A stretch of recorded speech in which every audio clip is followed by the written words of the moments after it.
पूर्वीच्या काळी पृथ्वीवर अनेक राजे, ऋषीमुनी व सामान्य लोक राहत होते. त्या काळी लोकांना अनेक संकटे, आजार, दारिद्र्य आणि अडचणी सतत भेडसावत असत. अनेक उपाय करूनही त्यांच्या समस्या सुटत नसत. तेव्हा ऋषीमुनींनी लोकांना सांगितले की माघ महिन्यातील चतुर्थीचा दिवस हा भगवान श्री गणेशांचा अत्यंत प्रिय दिवस आहे. एकदा एका नगरात एक गरीब ब्राह्मण दाम्पत्य राहत होते.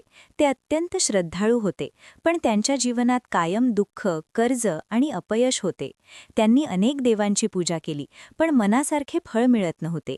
एक दिवस त्यांना एका साधूने सांगितले की माघ महिन्यात येणाऱ्या चतुर्थीला गणपतीची भक्तिभावाने पूजा करा, उपवास ठेवा आणि मनोभावे प्रार्थना करा. त्या ब्राह्मण दाम्पत्याने माघ चतुर्थीच्या दिवशी पहाटे उठून स्नान केले, स्वच्छ वस्त्र परिधान केली आणि गणपतीचे स्मरण केले. त्यांनी फक्त फळाहार केला, मन शुद्ध ठेवले आणि दिवसभर ओम गंग गणपतये नमः या मंत्राचा जाप केला. संध्याकाळी चंद्रदर्शन करून त्यांनी गणपतीला दुर्वा, मोदक अर्पण केले.